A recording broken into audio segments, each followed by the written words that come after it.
믿음이 잘 자라는 성도들은 어려운 환경과 악조건 속에서도 믿음으로 잘 이겨낼 수 있는 준비가 되어 있습니다. 그러나 대부분의 성도님들은 그런 준비가 조금씩은 부족하죠. 그래서 내 뜻대로 되지 않을 때 힘들고 어려운 일이 닥치면은 낙심하고 좌절하기가 상당히 쉽습니다. 여러분은 언제 낙심하고 좌절하게 됩니까? 도저히 스스로의 힘으로는 헤쳐나갈 수 없는 힘든 일을 만났을 때 우리는 좌절하게 되죠. 최선을 다했으나 해결의 실마리가 보이지 않을 때 그때 낙심하거나 원망하기가 쉽습니다. 이럴 때는 신자들도, 믿음이 웬만한 신자들도 하나님마저 원망하고 낙심하게 됩니다. 그럴 때는 어떤 생각까지 드시는지 아세요? 오늘 본문 27절을 한번 보시겠습니다. 시작. 야곱아 어찌하여 내가 말하며 이스라엘아 내가 이르기를 내 길은 여호와께 숨겨졌으며 내 성사는 하나님께 벗어난다 하느냐. 내 사정은 여호와께 숨겨졌으며 원통한 것은 하나님께 수리하심을 받지 못한다.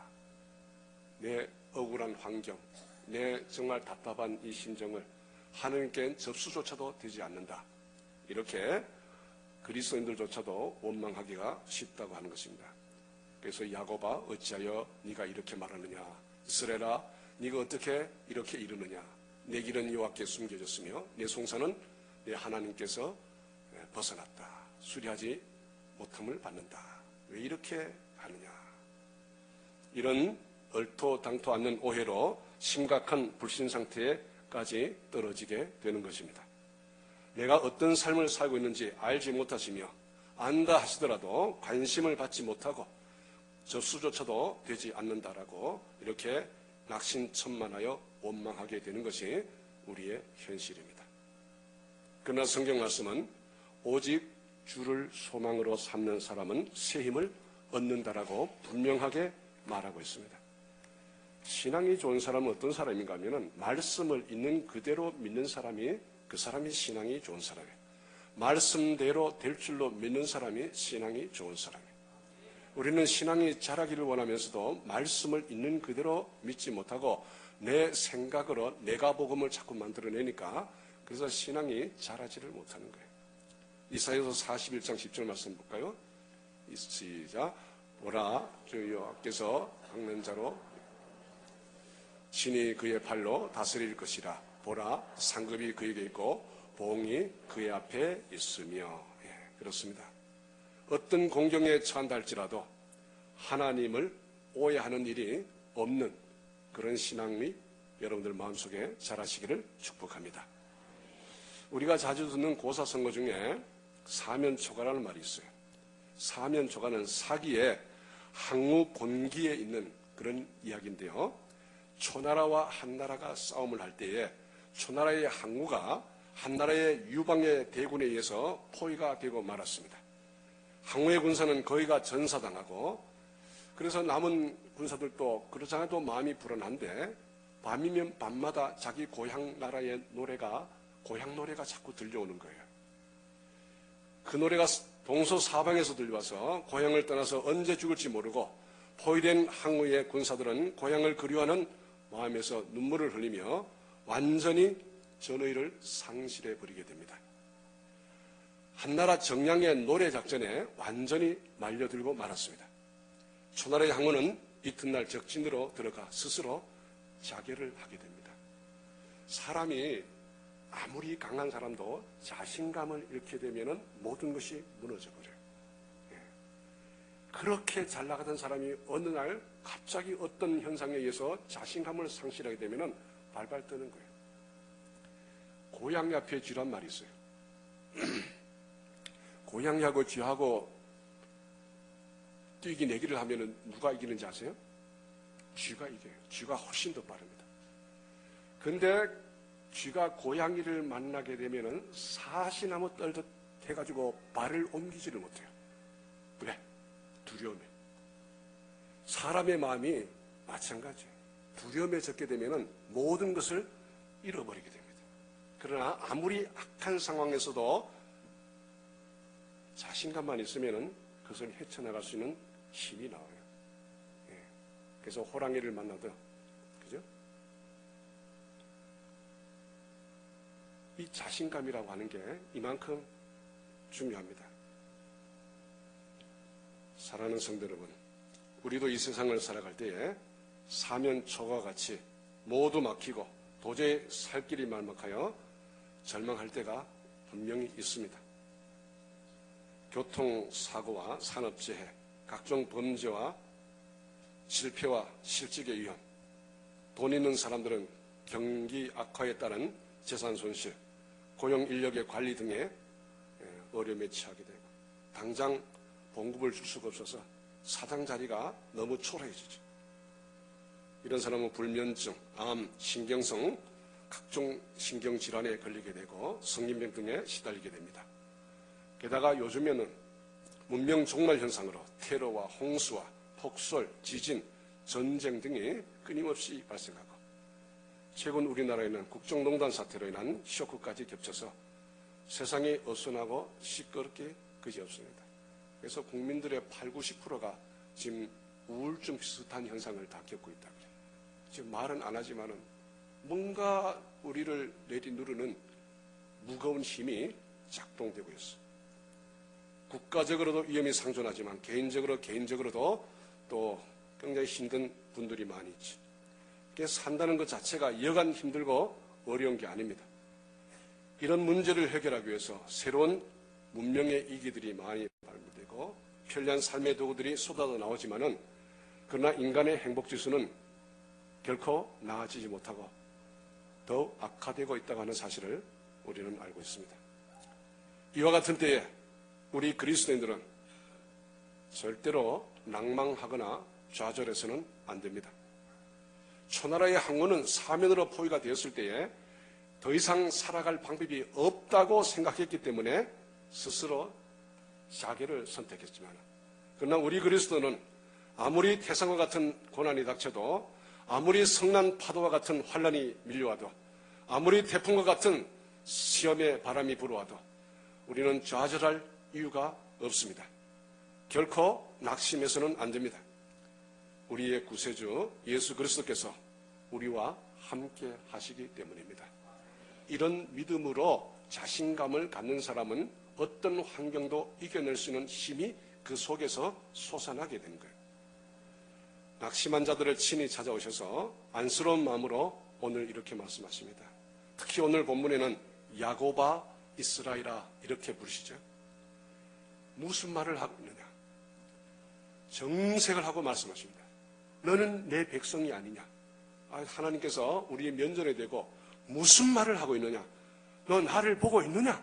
지금 이렇게 묻고 있는 것이죠.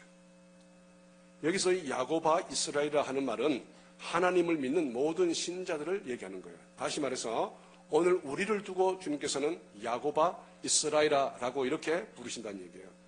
그 이름이 이경원이가 됐든 김재가 됐든 상관없어요. 하나님께서는 하나님의 백성들을 볼 때는 야곱아 이스라엘아 이렇게 부르신다고 하는 사실이에요. 믿는다 하면서도 불신에 떨어져 원망하고 낙심하는 우리에게 정색을 하시면서 주님께서는 뭐라고 말씀하십니까? 피곤한 자에게는 능력을, 무능한 자에게는 힘을 주신다라고 이렇게 말씀하십니다. 오늘 본문 28절 한번 보실까요? 시작. 너는 알지 못하였느냐?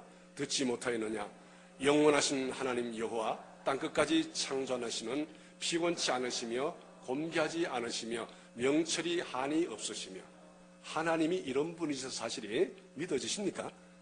하나님이 우리를 향한 하나님은 자신을 일컬어서 영원하신 하나님 여호와 땅끝까지 창조하신 이는 피곤치 않으시며 곤비치 않으시며 명철이 한이 없으시다.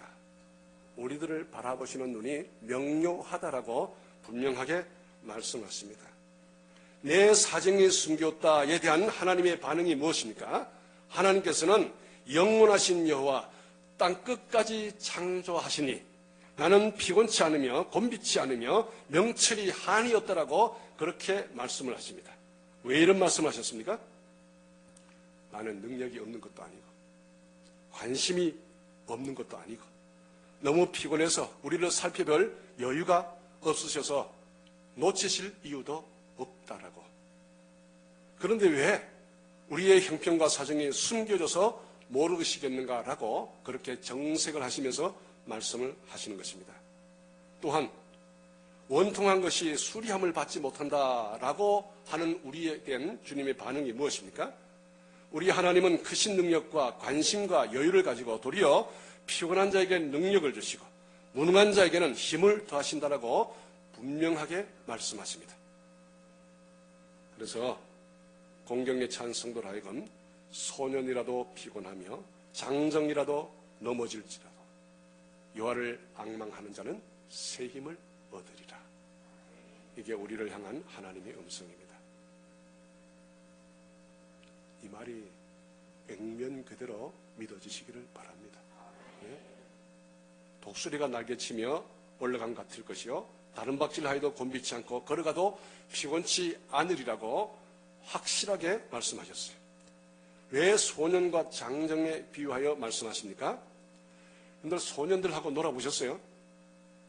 소년이 누구예요? 아이잖아요. 어릴수록 애들은 힘이 넘쳐요. 어린 아이들, 젖먹이 아이들 노는 거 보셨어요? 뛰지는 못해. 일어나지 못하니까. 누워가지고 애들 깨어있는 순간을 보세요. 눈과 팔과 다리가 한시도 쉬질 않아요. 같이 그렇게 누워가지고 그 애하고 30분 동안 따라 한번 해보세요. 녹초가 될 겁니다. 소년들 뛰어노는 거 보셨죠? 놀이터에서 운동장에서 애들 뛰는 거 따라서 30분만 했다가는 하루 종일 논다. 애들은 하루 종일 그래 했다가는 그 다음날 아침에는 아마 일어나지 못할 것입니다. 걔들이 힘이 넘쳐. 힘을 어디에 쓸 데가 없어가지고 견디지 못하는 거예요.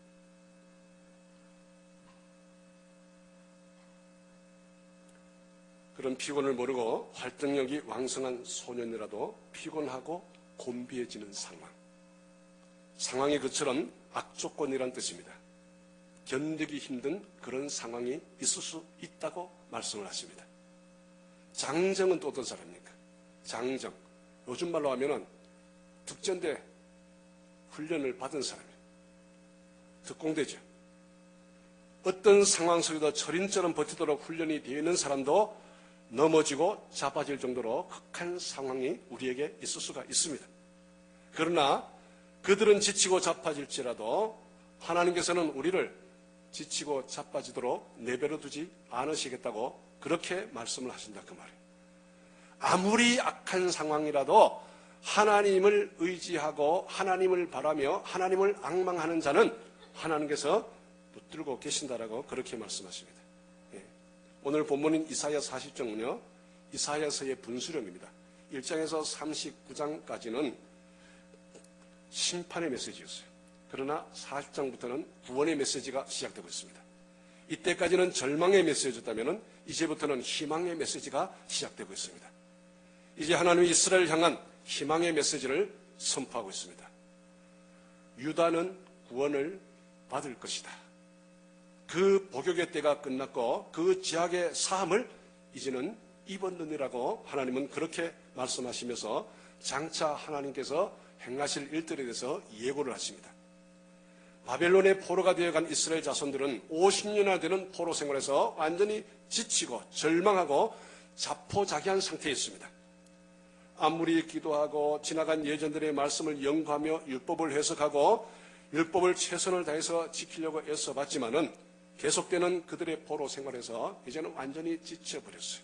더 이상 희망을 상실하고 말았어요. 그들은 고국에 돌아갈 꿈을 체념을 하고 하루하루 현실을 받아들이면서 그냥 마지못해 그럭저럭 살아가는 그런 삶을 살았어요. 그럴 즈음에 한 예언자가 나타났어요. 사실 이사야 선지자가 전하고자 하는 메시지는 바벨론 포로에서 이제는 해방된다라고 하는 희망의 메시지를 전하기 위해서 나타났어요. 그런데 이스라엘 백성들이 이 음성을 들었을 때 그걸 액면 그대로 받기가 어려웠어요. 왜? 마음이 너무너무 무너져 있었기 때문에.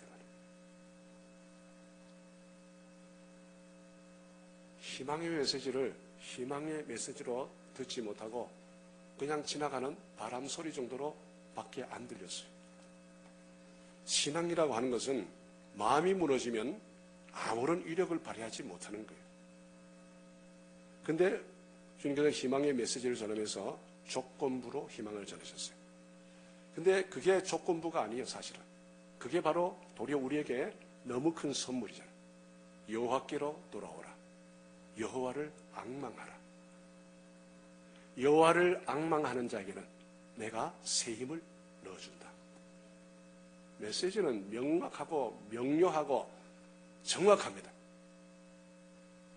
시편 18편 32절 36절 볼까요? 시작. 하나님이 임으로 내게 띠띠우시며 내 길을 완전하게 하시며 나의 발을 암사슴 발 같게 하시며 나를 나의 높은 곳에 세우시며 내 손을 가르쳐 싸우게 하시니 내 팔이 노타를 당기도다. 또 주께서 주의 권하는 방패를 내게 주시며 주의 오른손이 나를 붙들고 주의 온유함이 나를 크게 하셨나이다. 내 걸음을 넓게 하셨고 나를 실족하지 않게 하셨나이다. 아멘. 이 말씀은 하나님의 음성을 듣고 그 선물을 누릴 이들의 전형적인 고백입니다. 하나님의 은혜를 잊고 좌절과 절망 상태에서 일어선 자들의 고백은 항상 이러하다 그 말이에요. 그래서 구약의 시편에 나오는 모든 시인들의 고백은 그냥 안방에서 태어날 때부터 죽을 때까지 고난 없이 평안하게 살던 사람의 시는 한 편도 없어요. 전부 다 이 악한 환경 속에서 그대로 방치된 상태로 살다가 하나님을 만나 하나님을 믿게 되고 하나님께 기대를 하게 되고 하나님을 앙망하는 삶 가운데서 이런 고난의 현장을 이겨낸 사람들의 신앙 고백이요 간증이라고 하는 것입니다. 우리 세계 위정교회 성도님들도 이런 고백이 날마다 일어나시기를 주님의 이름으로 축복합니다. 예? 무능했던 80세 노인이었던 모세, 하나님께서 그 무능한 80세의 노인을 불렀어요. 이제는 사막에서 40년 동안 지내면서 이제는 80세 이제 완전히 죽을 때를 기다리는 노인이 됐어요. 그런데 하나님께서는 그때 그를 부르셨다고 하는 사실이에요. 애굽으로부터 이스라엘을 해방시키는 사명을 내가 너에게 맡기겠노라. 모세가 이 말을 듣고 어떻게 생각했겠어요? 드디어 때가 왔습니다. 아니, 하나님 농담하지 마세요 그랬어요. 무슨 소리요? 이제는 완전히 마음이 완전히 무너져 내리고 자기가 뭘 할 수 있다는 꿈을 완전히 포기한 상태에 벌어진 일이에요. 우리가 신앙생활에서 착각하는 게 하나 있어요. 내가 뭘 할 수 있다라고 하면 펄펄 날 때 그때 내가 뭘 할 수 있는 그때는요 모든 문이 막혀버립니다. 다 끊어집니다. 내가 완전히 무너져 내렸을 때야 비로소 하나님께서는 나를 하나님의 능력을 공부해서 쓰실 수 있다는 사실을 우리가 잊어서는 안 돼요. 이게 신앙이에요. 기드온 졸장부였어요. 하나님께서는 그에게 능력을 주셔서 이스라엘을 구원하는 사역자로 사용하셨습니다. 수만 명의 미디안 군사를 300명의 용사로 물리치는 엄청난 사역을 할 수 있도록 하나님께서는 도우셨어요. 소년 다윗에게, 무슨 다윗에게? 소년 다윗에게, 장정이 아니요 소년 다윗에게 하나님은 거인 골리앗을 넘어뜨릴 수 있는 능력을 공급하셨다고 하는 사실. 우리 가운데도 삶에 지쳐 피곤하신 분들이 계십니다. 물가는 오르고 사회는 혼란하고 경제는 열악하고 취업 사정은 안 좋고 못마저 힘들고 주변에 도움을 받을 곳은 전혀 없고 정말 낭망할 수밖에 없는 그런 조건들이 있는 분들이 우리 교회도 몇 분이 계세요. 그러나 우리의 생존의 목표를 이 땅을 넘어서 하나님 나라에 둘 때 굉장히 중요한 당사예요. 우리의 생존의 목표를 이 땅에 두는 한은 아무리 많아도 행복할 수가 없어요. 우리의 생존의 목표를 이 땅을 넘어서 하나님 나라에 둘 때 하나님께서 우리를 새롭게 하시며 새 힘을 공급하시고 지칠 줄 모르는 용기와 희망을 주셔서 이 땅에서도 일어설 수 있는 힘을 주실 줄로 믿습니다. 이게 신앙이요. 신앙의 근본은 생존의 목표가 이 땅이 아니요. 이 땅은 하나님 나라를 위한 수단일 뿐이라는 사실을 우리가 놓쳐서는 안 된다 그 말이에요. 여기에 신앙인의 삶의 지혜가 있습니다. 밀물과 설물의 때가 있듯이 하나님의 은총의 때가 있어요. 그 때를 기다려 은총의 기류를 탈 때 우리는 높이 날아오를 수 있으며 아무리 날아도 피곤치 않게 된다. 이게 하나님의 메시지입니다. 능력 있는 믿음의 삶을 사람들은 가만히 관찰해 보면은 결코 자기의 힘으로 무리하게 어떤 일을 이루려고 하지 않습니다. 때를 기다려 하나님의 능력을 따라 일을 하는 지혜로운 사람들인 것을 알 수가 있습니다. 그런 사람들은 하나님의 역사에 대한 통찰력을 가지고 그게 별게 아니에요. 알고 보면 엄청난 것 같은데 별게 아니에요. 내 힘을 빼면 보이는 거예요. 뭔 힘을 빼면 보여요? 내 힘을 하나님의 전능하심이 보이면 되는 일이에요. 그게 보여야 된단 말이에요. 모세가 40세 때 자기의 힘으로 무엇인가 이루어보려 했지만은 실패했습니다. 그러나 80세 때는 하나님의 부르심을 쫓아 나갔을 때 그는 능력 있는 하나님의 구원의 역사를 감당하는 자가 되었습니다. 예수님의 제자들도 때를 기다리며 조용히 다락방에서 기도를 하였습니다. 그러다가 성령이 임재하시자 그 능력을 따라서 왕성하게 복음을 전하기 시작했습니다. 우리 전도자들도 이래 보니까 처음에 인재반 정말 힘들었어요. 가능성이 안 보였어요. 그러나 한 번, 두 번 교육받고 훈련받고 참여하면서 자신감을 회복하기 시작하고 나가서 현장에 나가서 부딪혀 보면서 모멸감도 당하고 참 창피한 일도 당하고 정말 자신의 꼬락서니도 정말 봐가면서 내가 이 정도밖에 안 되나 그런 경험들을 해가는 과정 속에서 자기도 모르는 자신감이 붙게 되고 또 표현 능력도 생기게 되고 사람들을 대할 때에 정말 따뜻한 마음으로 사랑하는 마음으로 대하는 것이 어떤 것인가를 이제는 여유를 가지고 생각할 수 있는 수준으로 자라게 되고 그러니까 하나님께서 그런 사람들에게 만날 만한 자들도 만나게 하시고 그래서 하나님의 구원의 역사를 이루어 가시는 그런 엄청난 일을 보면서 선교사들이 나가서 고백하는 게 뭐예요? 언어도 안 통하는 그곳에 가가지고 그냥 사람을 만나는 거예요. 부딪혀 보는 거예요.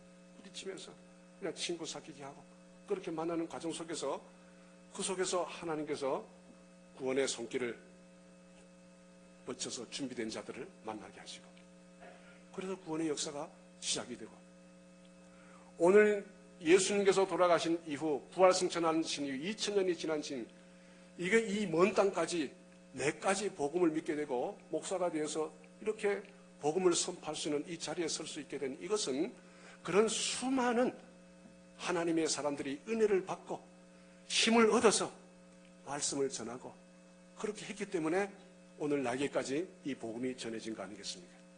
앞으로 5년 후, 10년 후, 20년 후 주님이 오실 때가 언제인지 모르지만 또 100년 후 오신다 하면 그때까지 그 후에 태어날 사람들에게 어떻게 복음이 증거가 되겠어요?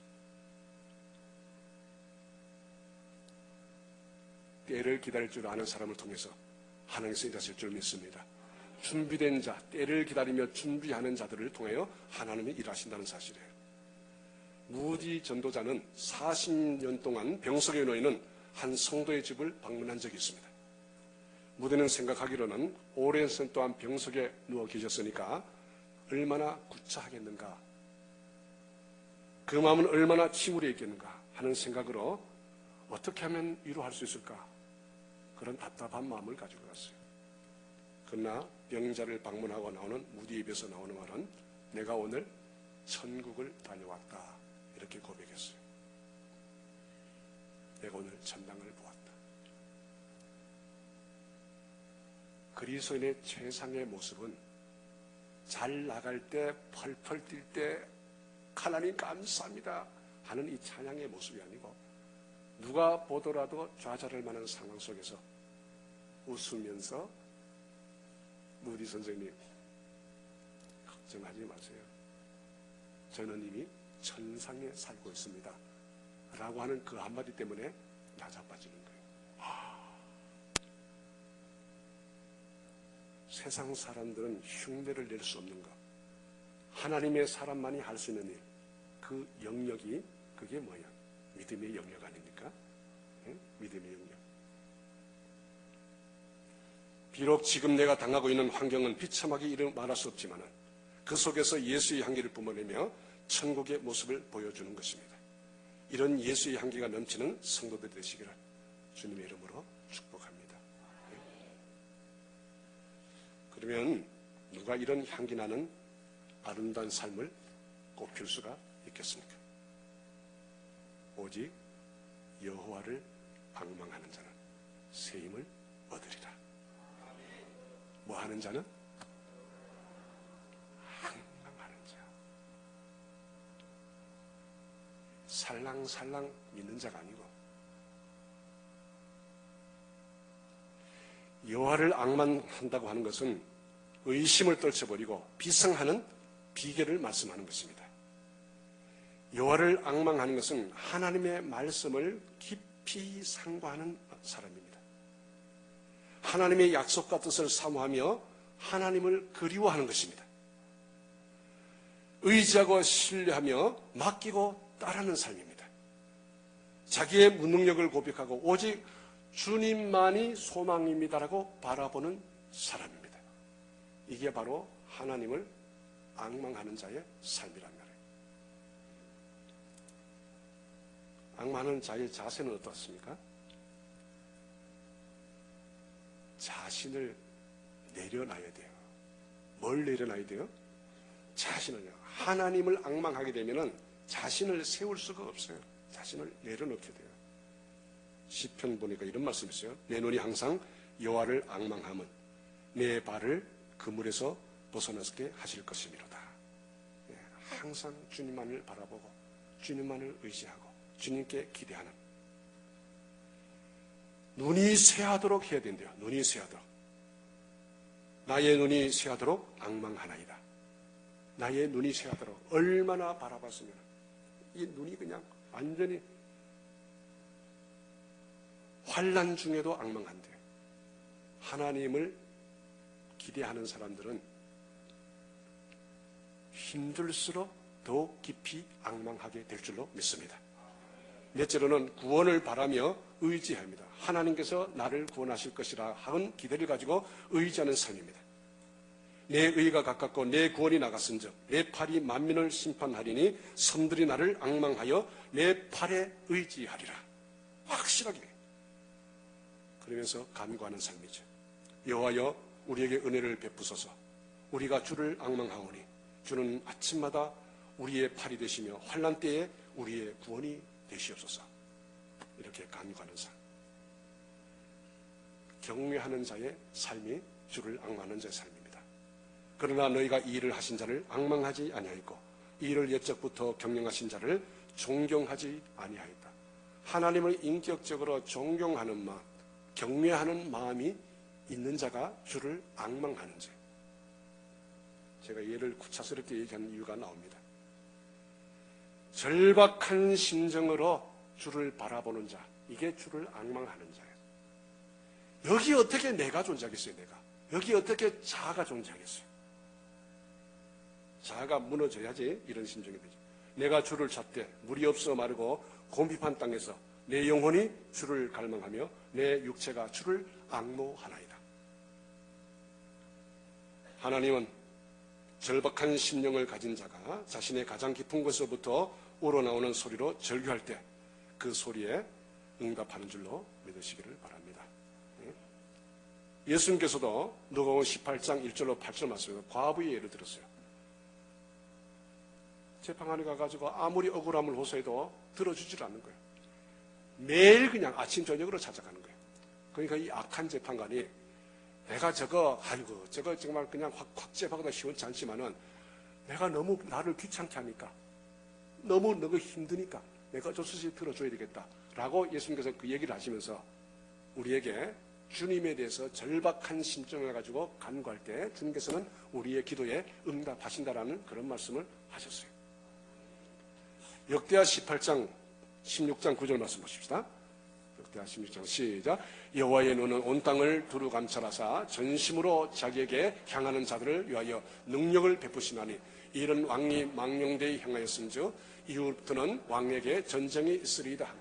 목사님, 제가 지금까지 20년 신앙생활을 하는데 한 번도 하나님께서 나에게 그런 은혜를 베푸는 걸 못 봤습니다. 집사님 이리 오세요.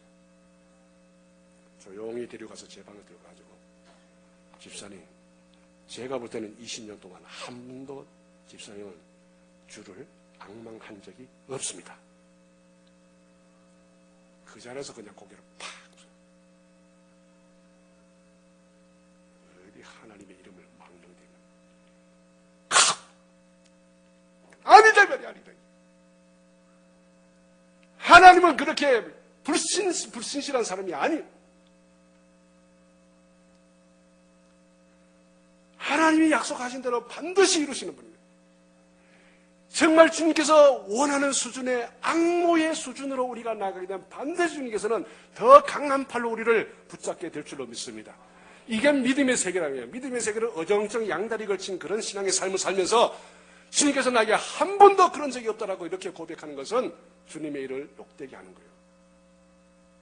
한번 자신을 돌아보셔야 돼요. 내가 정말 주를 악모했는가? 내가 정말 주님을 악모했는가? 주를 인격적으로 악모했는가? 내가 연애할 때 그 사랑하는 연인을 향해서 가졌던 그 마음, 보고 싶은 마음, 보고 있으면서도 더 보고 싶은 마음, 그런 마음을 가지고 내가 주님을 악모하고 주님의 말씀을 삼하고 주님의 말씀을 순종하려고 애쓰고,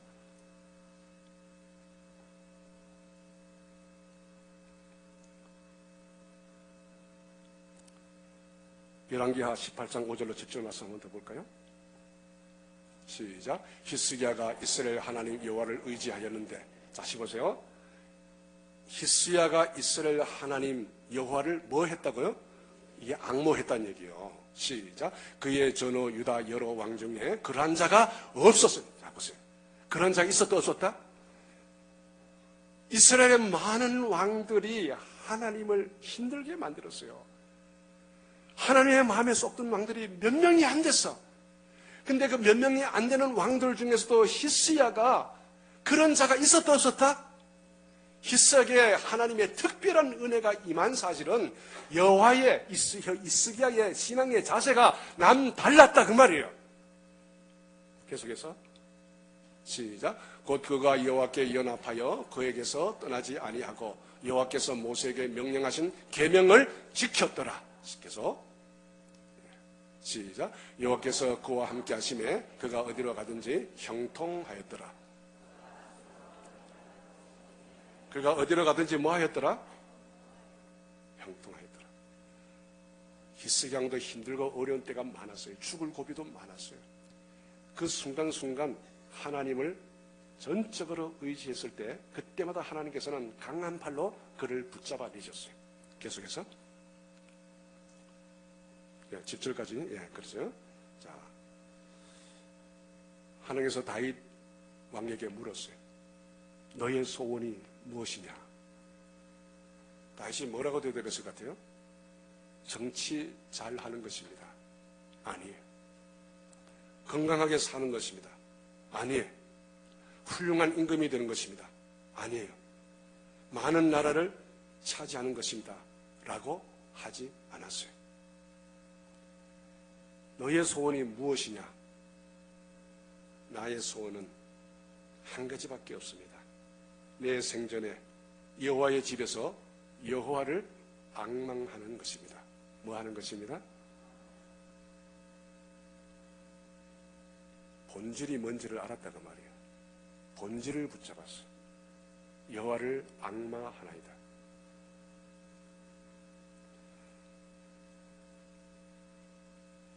하나님 소꼬리 주세요. 하나님 소 앞다리 좀 주세요. 하나님 소 뒷다리. 하나님 소 귀가 그래 맛있다는데, 하나님 소 내장이 그래 맛있다는데, 그래 하지 않았다 이 말이에요. 근본이 뭔지를 알았어요. 소 뒷다리도 먹고 앞다리도 먹고 이도 먹고 간도 먹고 싶은데, 하나님 소 한 마리 주세요 하면 간단할 것 가지고. 소 한 마리가 뭐예요? 하나님 주세요. 하나님. 하나님을 갖고 싶어요. 얘기 하나님. 하나님이 나의 주가 되시면은 나의 모든 소원은 이루어질 줄로 믿습니다. 그 안에 다 있습니다라고 하는 고백 아닙니까? 신앙생활을 선우가 바뀌면 안 돼. 전우가 바뀌면, 본질과 비본질이 바뀌면 안 된다. 본질을 붙잡으라 그 말이에요. 나에게 무슨 소원이 있으면 그 소원을 연연하지 말고 하나님을 앙모하시는 여러분들 되실 때에 그 소원까지도 응답될 줄로 믿습니다.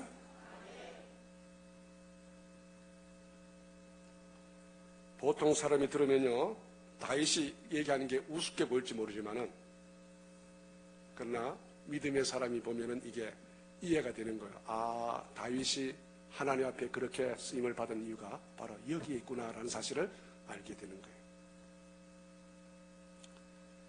2010년 8월 16일 날 국민일보에 난 기사입니다. 안산제일교회 고훈 목사님 간증이에요. 위암에, 췌장암에, 십이지장암에, 임파선암에 온몸에 거미줄처럼 퍼져서 생존 가능성은 0%. 병원에 입원해 있는데 8년차에 폐혈증 합병증으로 5일 동안 의식을 잃고 모든 장기는 기능을 잃고 벌써 부패하기 시작했어요. 그때 의식을 차린 고훈 목사님이 자기가 이제까지 성도들에게 했던 설교를 다시 한번 되뇌본 거예요. 자기가 이제까지 했던 설교의 핵심이 뭐였나? 포기하고 내려놓고 오직 여호와만을 바라봐라. 그게 그때 목사님 마음을 그냥 확 울린 거예요. 그때부터 하나님, 주님 사랑합니다. 주님 사랑합니다. 주님 사랑합니다. 이 고백을 하기 시작했어요. 근데 그게 부패된 장기가 되살아나고 이 암이 전부 다 완벽하게 치유가 되어버린 거예요. 그 안산제일교회 성도들이 놀라 자빠지고, 그 혼 목사님은 우리 총회에 유명하신 분이니까 다들 그냥 놀라 자빠진 거예요. 도대체 이런 희한한 일이, 이 신기한 일이 어떻게 생겼나. 그 혼 목사님이 그래서 간증을 한 거예요. 내가 했던 일은 한 가지밖에 없다. 주님 사랑합니다. 이 고백밖에 한 게 없다. 그거에 한 거예요. 여러분들 주님 사랑을 회복하시기를 바랍니다. 그죠? 첫사랑을 회복하는 게 이게 모든 문제 해결의 열쇠입니다. 그죠? 근데 우리가 여호와를 바라보지 않아요. 말로는 바라본다고 하는데 급한 일이 생기지 않으면요, 하나님 이름도 잘 안 불러요. 급한 일만 생기면은 새벽기도 나와서 윙윙 울고 불고 하지만은 그러나 여호와를 바라보지는 않아요. 초점이 어디에 있는가 하면은 내 힘들고 어려운데 여기에 초점이 있어요. 우리 주님께서는 그거 내려놓고 나를 바라봐라라고 하네요. 나를 바라봐라. 나를 바라봐라. 평소 때 주님을 바라보는 삶이 위기시에 능력을 발휘할 줄로 믿습니다. 히스기야 임금이 어려움을 많이 당하니까 자꾸만 잔머리만 굴렸던 적이 있어요. 사람을 보내서 돈 갖다 주기도 하고 뇌물도 갖다 주기도 하고 빌기도 하고 애굽의 원건을 요청하기도 하고, 그래서 전능하신 주님 앞에서 자꾸만 잔머리를 자꾸 굴리는 거예요.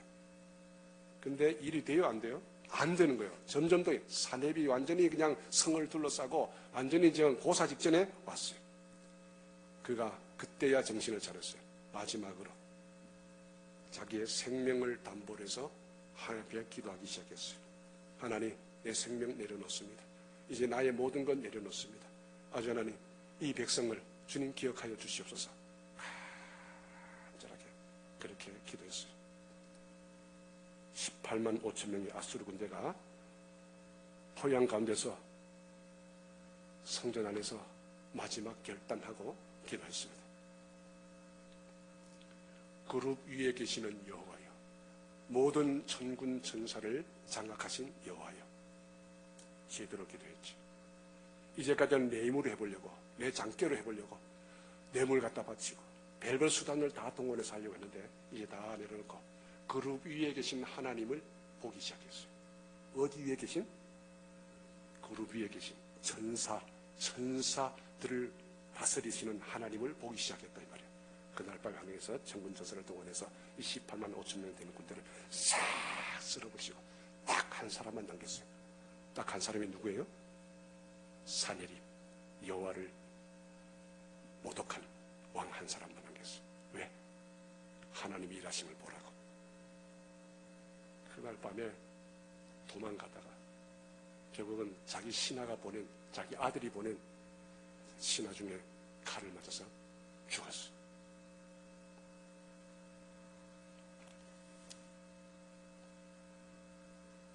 사랑하는 성도분, 하나님을 오해하지 마시기를 바랍니다. 예? 사단에게 속지 마시고 우리 주님만 앙망할 수 있는 그런 신앙으로 일어서기를 주님 이름으로 축복합니다.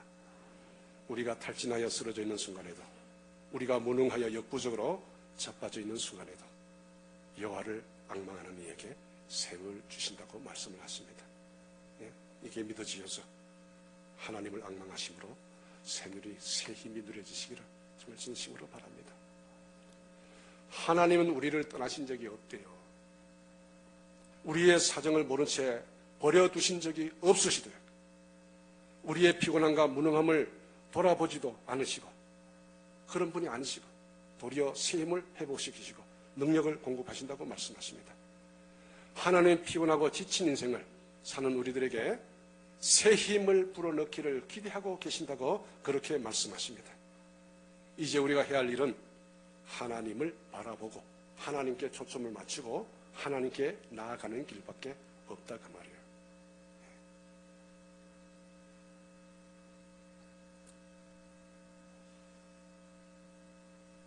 오기나 세미나에 갔는데 어떤 한 목사님하고 대화할 기회가 있었어요.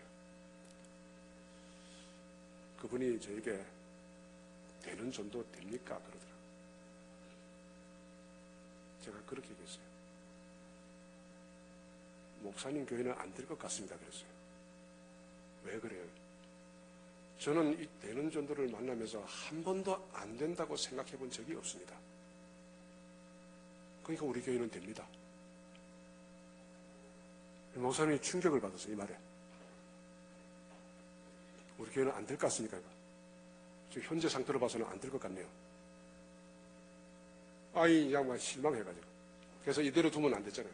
그래서 목사님 손을 붙잡고, 목사님, 제가 이 얘기를 하는 목적은 목사님 생각이 안 바뀌면 안 된다는 뜻이지, 목사님 교회가 안 된다는 뜻이 아닙니다. 목사님 생각을 바뀌어야지, 목사님 생각이 안 된다고 하는데 그게 될 리가 있습니까? 어떻게 해야 되는데? 어떻게 해야 돼? 안 되는 쪽 보지 마시고 되는 쪽을 보세요. 왜 저 사람들이 됐는가? 안 되는 교회들도 많아. 왜 안 되는가? 그걸 보란 말이에요. 되는 걸 보라, 되는 거. 왜 되는지를 봐라요. 내 힘을 믿었으면 나도 안 된다고 생각했다. 나는 하나님께서 이 도구를 통해서 역사하신다고 믿었기 때문에 나는 되는 줄로 믿었다. 그러니까 똑같은 사물을 보면서도 생각이 이처럼 다를 수가 있구나. 하나님은 영혼을 구원하는 사역을 너무너무 기뻐하시는데 내가 하나님을 의지하고 항해할 때 하나님께서 왜 이것을 예면하시겠는가? 딱 이해 목사님 그냥 딱 저를 보고 손을 굳게 잡던 목사님 고맙습니다. 커피 한잔 합시다. 그 200원짜리 커피 한잔 사주더라고요. 거기 바깥 가됐으면 뭐 5,000원짜리 사줬겠죠. 그죠? 그 안에 5,000원짜리가 없으니까 200원짜리 하나 사줘. 같이 짠 하면서 힘내시오. 사랑하는 성도 여러분, 여호와를 앙망하는 자는 새 힘을 주시는 하나님, 하나님을 앙망하심으로 새 힘을 얻으셔서 이 거친 세상에서 승리하는 모두가 되시기를 주님의 이름으로 축원합니다. 기도하시겠습니다.